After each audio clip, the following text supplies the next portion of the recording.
अंबरनाथ शहरात भाजप उमेदवार पवन वाळेकर यांच्या कार्यालयावरती गोळीबार करण्यात आला। त्यामुळे शहरामध्ये आता कायदा सुव्यवस्थेचा प्रश्न अधिकच गंभीर झालाय।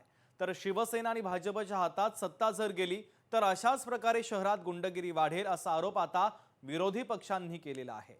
नेमकं काय घडलं आपण सविस्तर पाहूयात।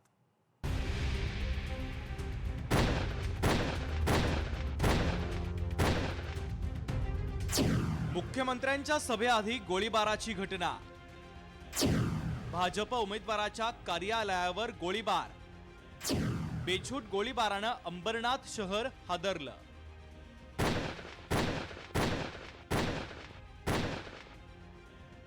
एक, दोन, तीन नव्हे तब्बल 5 राऊंड फायर।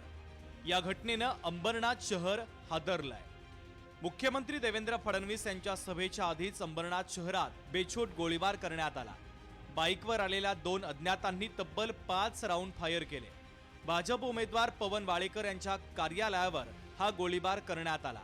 हल्लेखोरांना वाळेकर यांच्या चालकानं पकडण्याचा प्रयत्न केला, मात्र ते हल्लेखोर पळून जाण्यात यशस्वी ठरले।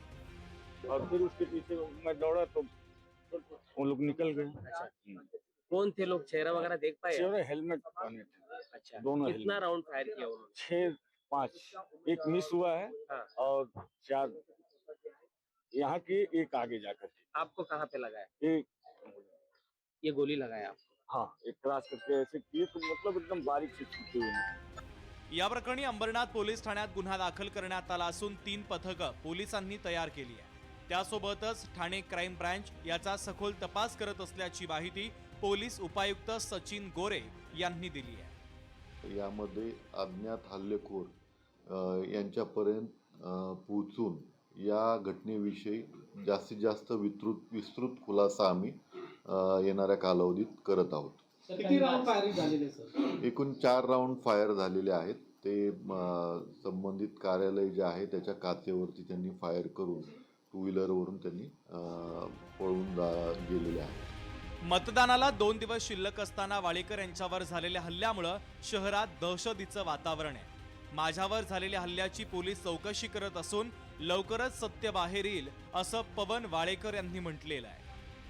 हा आरोप राजू वाळेकर आणि निखिल वाळेकर आणि अरविंद वाळेकर यांच्यावरती आहे। रात्री आम्ही कार्यकर्ते बसलो होतो।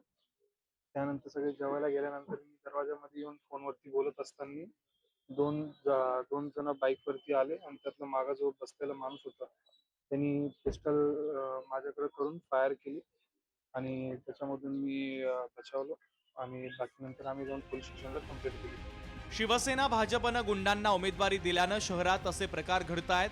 त्यामुळे मतदारांनी अंबरनाथ शहरात शांतता ठेवण्यासाठी नगराध्यक्षपदी योग्य उमेदवाराला निवडून द्यावं असं आवाहन काँग्रेस पक्षानं केलंय। यांच्याकडे उमेदवार नाहीयेत, यांच्याकडे उमेदवार शोधावे लागतात आणि आज परिस्थिती यांच्या हाताबाहेर चालली कळतंय तेव्हा इथे गोळीबाराच्या घटना घडतात। आणि जर अंबरनाथ शहराला विकास पाहिजे असेल तर चांगलं उमेदवार निवडा आणि चांगला मार्ग द्या अंबरनाथ शहराला आणि त्या विकासाच्या मार्गाकडे न्या। मी अपील करेन तर त्यांना 30 वर्ष दिलेत ना, आम्हाला एक चान्स द्या काँग्रेसला, आम्ही तुम्हाला निश्चित विकास घडून दाखवू। दरम्यान अंबरनाथ शहरात झालेल्या गोळीबाराचा परिणाम मतदारांवर होऊन मतदानाचा टक्का यामुळे कमी होऊ शकतो। त्यामुळे पोलिसांना मतदारांमध्ये विश्वास निर्माण करावा लागणार आहे। नेमकं या घटनेकडे मुख्यमंत्री कशा पद्धतीने बोलतात किंवा याकडे पोलिसां जे आहेत ते यावरती काय कारवाई करतात आता हे पाहणं महत्त्वाचं ठरणार आहे। किरण तेलगोटे, लोकशाही मराठी, अंबरनाथ। तर अंबरनाथमधील गोळीबार प्रकरणाच्या संदर्भात एक महत्त्वाची अपडेट आता समोर येते। या घटनेचा एक दुसरा सीसीटीव्ही समोर आलेला आहे।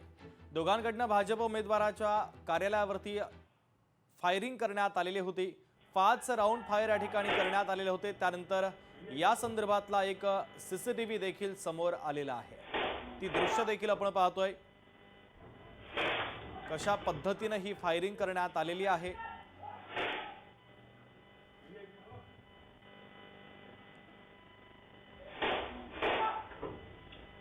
तर फायरिंगचा आवाज देखील आपल्याला या व्हिडिओमध्ये ऐकायला मिळतोय। अंबरनाथमध्ये गोळीबाराची जी घटना घडलेली होती त्या घटनेच्या संदर्भातला आता कार्यालयाच्या आतमधील बाजूचा हा सीसीटीव्ही आता समोर आलेला आहे। कशा प्रकारे बेछूट गोळीबार हा करण्यात आलेला आहे, दृश्यांच्या माध्यमातून दिसतंय। कार्यालयाच्या आतमध्ये उपस्थित काही नागरिक हे थोडक्यात बचावलेले आहेत।